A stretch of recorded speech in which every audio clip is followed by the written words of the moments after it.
Call Halayim, Yahweh, Ba'ashem, Yahweh Shai, Ba'ashem, Bakakadash. Double honors to the elders and apostles of the great millstone who taught us the truth. Shalom and salutations to the hopeful elect. The Akim out there spreading the gospel throughout the four corners of the earth with sincerity and truth and presenting their bodies as a living sacrifice as the scriptures teach us to do. All right, Shalom to the few sisters that do listen as well. All right, this is the brother Yahweh from the great millstone Chicago Cap. Basically coming back with another lesson, man. This lesson is inspired by something I heard the beloved elder Apostle Aram Lab say some time ago, man. He had mentioned it some time ago. You know, it's a lot of gloom and doom to come, but there is a reward behind it. All right, and that's that saying, you know, is in effect now more than ever, man, because now we're in the time of Jacob's trouble, martial law. All right, the hour of temptation where Esau is waging this war machine. You know, he want to put out the mark of the beast, you know, the RFID chip, you know, which is the mark of the beast according to the Holy Scriptures. All right, you can just play with that. You can Google it. You can look it up. Anything, man. The whole world knows that the RFID chip is the mark of the beast, and it was taught here first, man. You know, you know, starting with the elder Apostle Tahar on down, man. Great millstone pushed that, you know, more than anybody because it just is what it is. But we're in those times now, man. You know, the time of World War III, the time of martial law, the time of famine. But all these things to usher in our reward in the kingdom of heaven, man. As it says in 2nd Ezra 4:28, man. This place has to be decimated, man, before the kingdom of heaven is established, man. And this is what's going to make us precious and holy and purify us, man. Going through this, man, and Yahweh Ba'ashem, Yahweh Shai, Ratazah, Lord willing, you know, we're going to receive the reward, you know, of the faithful, you know, of the elect. This is Isaiah 13 and 12. It says, I will make a man more precious than fine gold, even a man than the golden wedge of Ophir. Therefore I will shake the heavens, and the earth shall remove out of her place in the wrath of Yahweh of hosts in that day of his fierce anger. So the day of the Lord, the indignation of Yahweh Ba'ashem Yahweh Shai is coming upon the earth. And in that great day, you know, you're going to know who is his and who's not, man. When you see those men being set up, when you see those men being delivered, man, when you see the new kings, all right, the new rulers, you know, of this society, because this society is whack, man. We're going to be set up in righteousness, and we're going to have power, man. And this is what Yahweh Ba'ashem Yahweh Shai told us, you know. And the Lord is not man that he can lie, man. The Lord doesn't have to lie, man. He said his words are not void. And he don't just like to hear himself talk. You know, that's nigger shit. Predominantly nigger woman shit. All right? It's the Psalms 149 and 9. And Yahweh Ba'ashem Yahweh Shai is all powerful, man, and all knowing. This is Psalms 149 in verse 1. It says, praise ye Yahweh, sing unto Yahweh a new song, and his presence in the congregation of the saints. And the saints are the Israelites, man. Let Israel rejoice in him that made him. Let the children of Zion be joyful in their king. Let them praise his name in the dance. Let them sing praises unto him with a tremble in heart. For Yahweh taketh pleasure in his people, and he will beautify the meek with salvation. Because right now we're in the time of mourning, but Yahweh Ba'ashem Yahweh Shai is going to put us in a time of song, a time of dance, a time of rejoicing. All right? When he beautifies the meek with salvation. It says, let the saints be joyful in glory. Let them sing aloud upon their beds. Let the high praises of Yahweh be in their mouth, and the two-edged sword in their hand, to execute vengeance upon the heathen and punishment upon the people, to bind their kings with chains and their nobles with fetters of iron, to execute upon them the judgment written. This honor have all his saints. Praise ye Yahweh. All right, and this is going to be an honorable, righteous, mighty thing to execute vengeance on our enemies. Right now, we're living at the time where our enemy is falling, man, and the Lord is going to set up certain men to execute this judgment, man. And this is going to be a beautiful thing, man. And he says this is the judgment written, man. All right? And this is written. And this is going to be, man. It has to be written. The scriptures say the things that are written aforetime are for our learning. You know, in the book of Job, I think that is, he said, oh, that my words were written in the book. We have to see this, man. We seeking, this is what Yahweh Ba'Shem Yahushua promised us in the last days. Hey, this is that work, man. You know, and I've been quoting that scripture a lot lately, man, because it's just real, man. Matter of fact, let me get it. Damn, I turned right to it. That's the spirit. Call love Yahweh Ba'Shem Yahushua.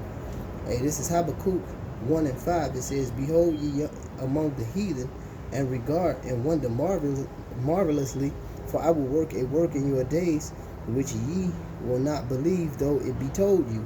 And that's what Yahweh Ba'Shem Yahushua is doing in these days, man. He's stirring us up, man. He brought us back to our heritage.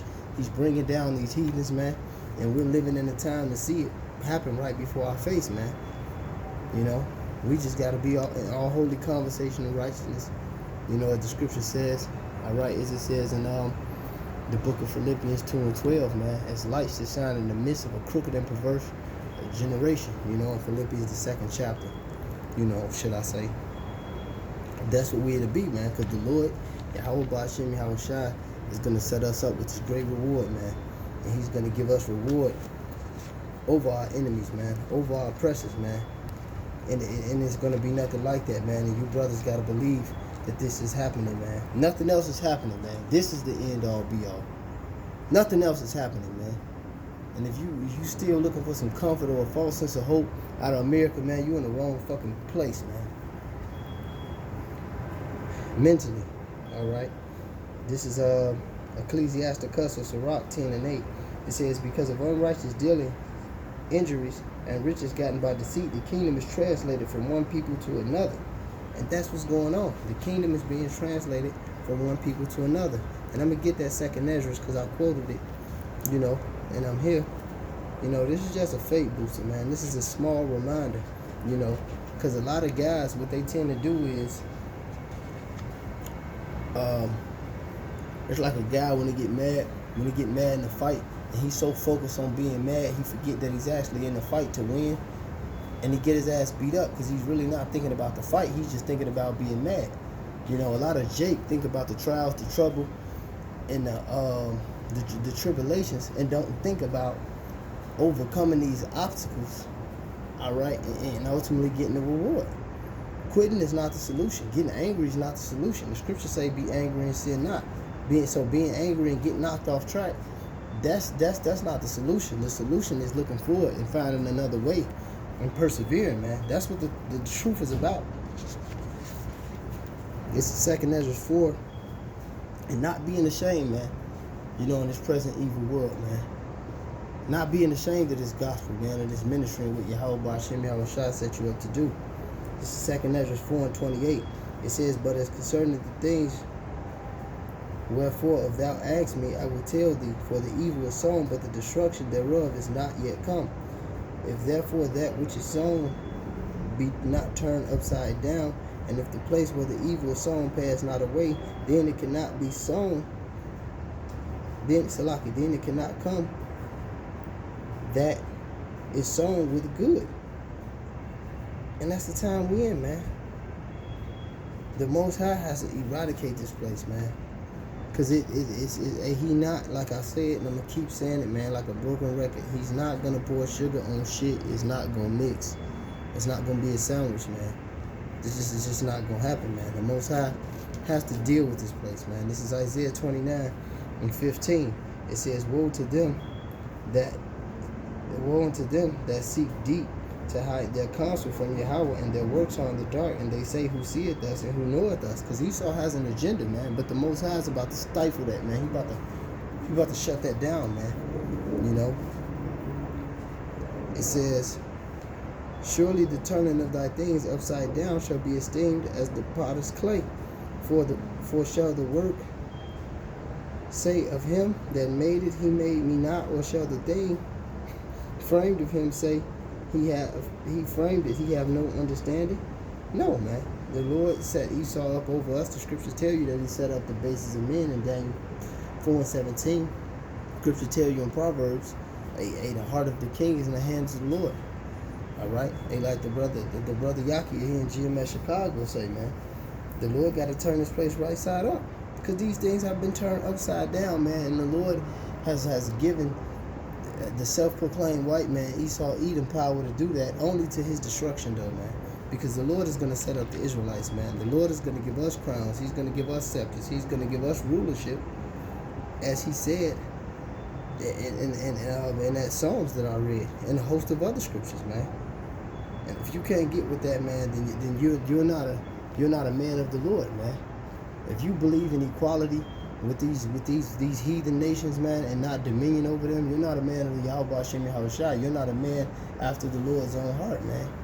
King David was a man after the Lord's own heart. And what did he do to the Esau? What did he do to the other nations when the Lord allowed him to do it? You know, because the Lord is about to give us this dominion again, man. Under King David, who's going to be under Yahushua, who's going to be over the whole universe, man. We're going to be the real guardians of the galaxy, man. Esau done fucked everything up, man. Hey, but the Lord got a reward for his elect men, you know, that's out here putting in his work, presenting their bodies as a living sacrifice in sincerity and truth, man. And I'm going to get this, man. Because this is all we got to do. This is all we got to do. And this is not hard, man. With faith, it's possible, man. With Yahweh Ba'ashem Yahushua, it's possible. It's not hard, man. In fact, this is, so you got to prepare yourself for it, man. They like the Elder Apostle Gabar say, man, you know, coming in this truth, you got to be in the spirit of Sirach, the 2nd chapter. Read that. Ecclesiasticus, the 2nd chapter. It's, this is St. Matthew 10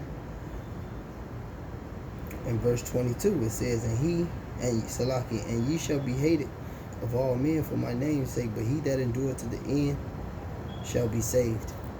And that's plain, man. That's the simplicity which is in Mashiach, man. We don't need no deep ass move revelations. Some 1 fish, 2 fish, red fish, blue fish shit, man. Endure to the end, man. Yahweh Ba'ashem Yahushua gonna deal with you, man, through the spirit and power of Yahweh Ba'ashem Yahushua, the tutelage of the elders and apostles, man. He made it plain upon tables, as the scriptures say, man. And we gonna take it and run with it, man. And we gonna do what we've been instructed to do to the end, man. Call Allah, Yahweh Ba'ashem Yahushua Ba'ashem Wakah Kadash. Double honors to the elders and apostles of the great millstone and to the hopeful election. Shalom.